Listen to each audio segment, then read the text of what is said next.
This is every SpongeBob theory that turned out to be true. Starting off with the incredibly popular fan theory that Bikini Bottom is actually based off of Bikini Atoll, which, if you didn't know, was actually an incredibly popular testing ground for American nuclear weapons, with this site being in the Pacific Ocean and being used by the US in the 1940s and 50s. And as the theory states, this created a bunch of mutated fish in Bikini Bottom that can now walk, talk, and, well, do things that other non-mutated fish can only dream of. If I weren't retired, I'd...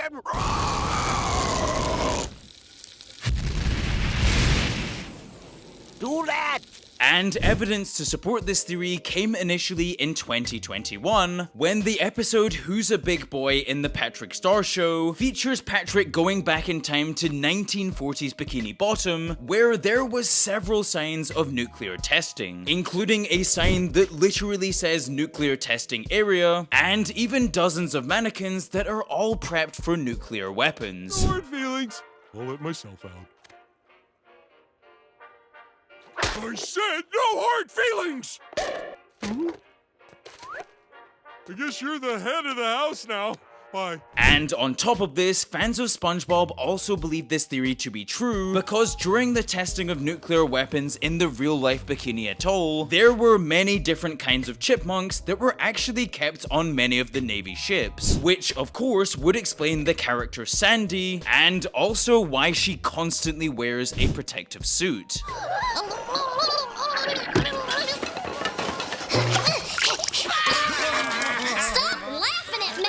However, by far the most obvious link to Bikini Atoll is the sheer amount of explosions that take place in Bikini Bottom. I mean, if you watched a lot of SpongeBob growing up like I did, then you'll most likely have seen dozens of random explosions and always wondered why.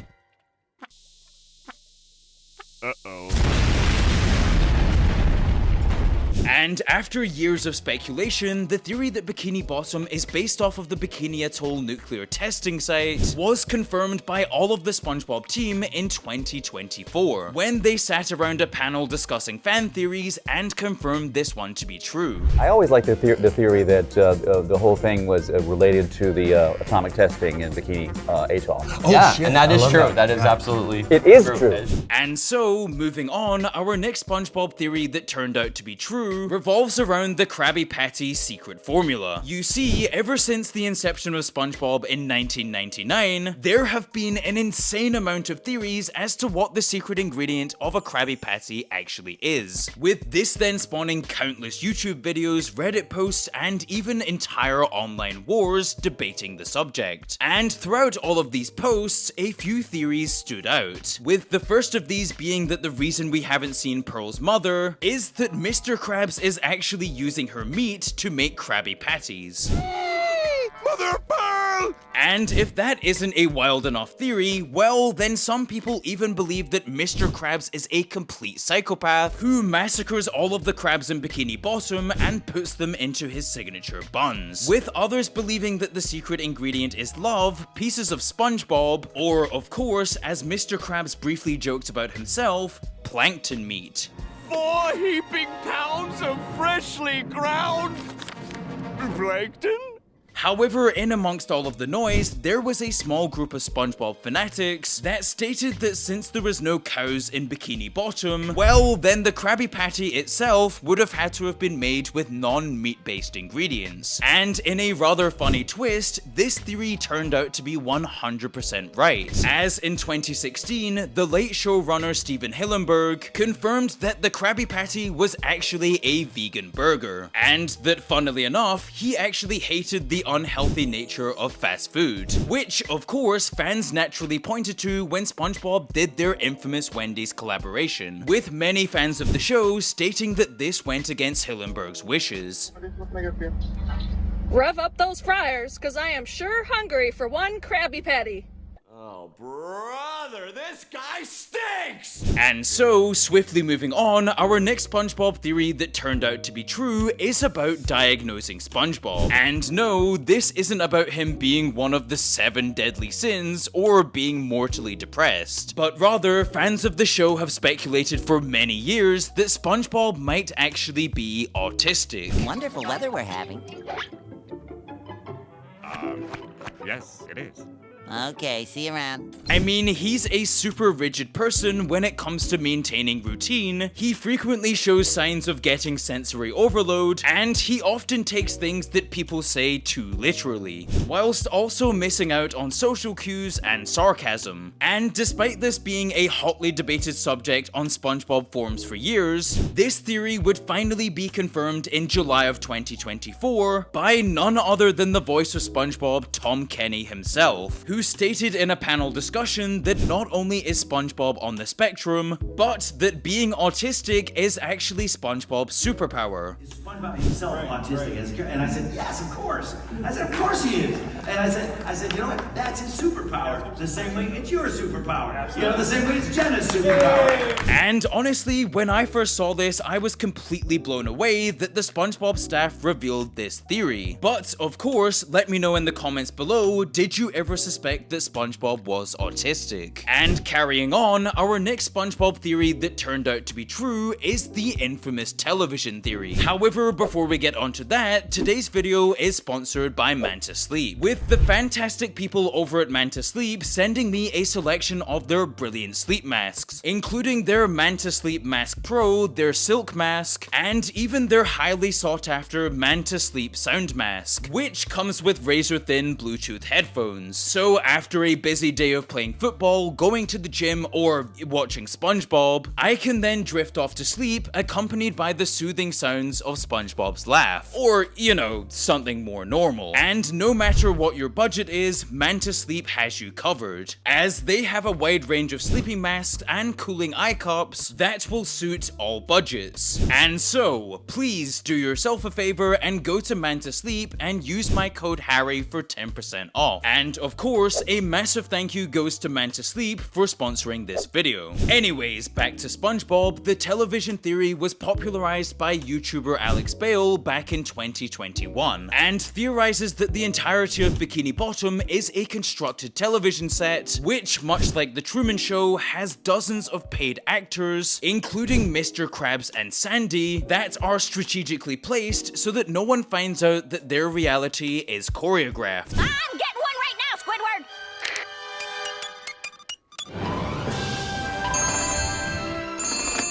Hello, French narrator speaking. Hey, Frenchie! It's me, Sandy! Ah, Sandy Cheeks. How is it hanging? And the key evidence that's presented for this theory is that firstly, the narrator of the show himself can be seen in the episode No Free Rides being directly hit by SpongeBob's car and revealing that he is in fact a human who, by the way, has a full camera and snorkeling set, which of course he's using to capture the town of Bikini Bottom. Means another whole year of boarding school! And secondly, this theory is also bolstered by the claim that the various human hands that we see plastered throughout the show are actually the television crew themselves ensuring that SpongeBob doesn't get hurt. Which, I mean, considering the fact that he's worth an estimated 13.7 billion, I can kind of see why they're doing this. However, by far the most convincing part of this entire theory comes from Season 6's Truth or Square, where after SpongeBob, Patrick, and Squidward get lost in the Krusty Krab vents, they then stumble across a room that Mr. Krabs keeps hidden that literally has live recordings inside every building in Bikini Bottom. Which, I mean, yeah, this definitely helps the theory. Look, it's Sandy! Mr. Krabs, why do you have cameras watching us? Oh, well, I just want to make sure you all floss after every meal. Although, the piece of evidence that makes television theory pretty much unanimously accepted across the SpongeBob fanbase is that when SpongeBob, Patrick, and Squidward realized that they're being recorded within this secret room, well, then two more characters that are literally camera crew are caught red-handed in the act of recording them. Hey, who are those guys? I think it's us, Patrick. But who are they? And I know there's one or two videos that very loosely try to disprove this theory, but I think that we can all agree that television theory is confirmed to be true. However, moving on, our next SpongeBob theory that turned out to be true is that SpongeBob is actually immortal. And I know that sounds wild, but let me explain. You see, in the classic season 1 episode SB129, after being annoyed once again to his very limit by SpongeBob and Patrick, Squidward decides to hide in the Krusty Krab freezer to get some refuge. Oh, Squidward! Squidward! And after he's unfrozen, we would see SpongeBob and his 486 clones in the future, as well as SpongeBob literally existing since the dawn of time in the prehistoric ages, where both he and Patrick would play some rather silly games to pass the time.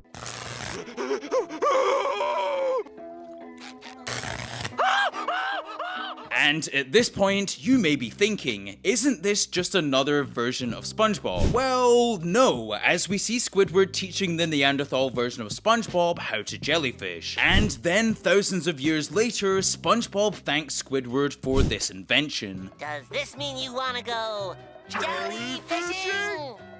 No! Oh, who's the barnacle head who invented that game anyway? You are, Squidward! Although, this isn't the only proof that we have that SpongeBob is immortal, as we would then see his Spongehenge creations live on forever, as well as being an immortal glass on wheels in the episode PL1413.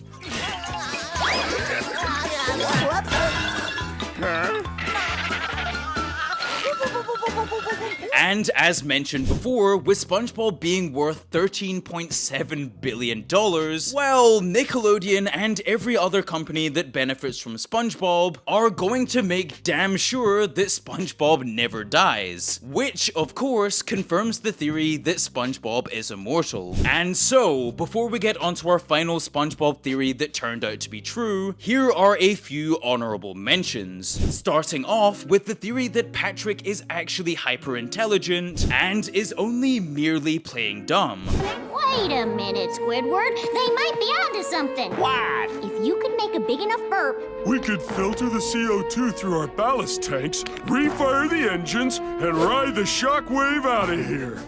Wow. He's right. With this theory being confirmed several times throughout the show, with one of the funniest examples of this coming from season 2's The Secret Box, where Patrick tells SpongeBob about his secret box, and then has SpongeBob on absolute strings for the entire 11-minute duration of this episode, with Patrick constantly gaslighting SpongeBob until he finally reveals his deception that there's only a piece of string in the box. Good thing he didn't pull the secret string opening the secret compartment of my secret box, revealing one embarrassing snapshot of SpongeBob at the Christmas party. And boy, if that isn't the move of a twisted genius toying with his prey, then I don't know what is. However, moving on, our second honorary mention is the theory that Squidward is actually a musical genius, which he so often brags about, and that it's the rest of Bikini Bottom that has a problem. Yeah, we're with the pet hospital down the street, and I understand you have a dying animal on the premises. And I still remember reading this theory in the late 2010s and thinking it was absolutely crazy. However, this theory would actually be confirmed true in the episode PL1413, in which it's revealed that one day after Squidward dies, that the entire world recognizes his music as absolute genius, with Squidward going down as the greatest artist to ever live. Sadly, no one started listening to them until the day after he was gone. Typical.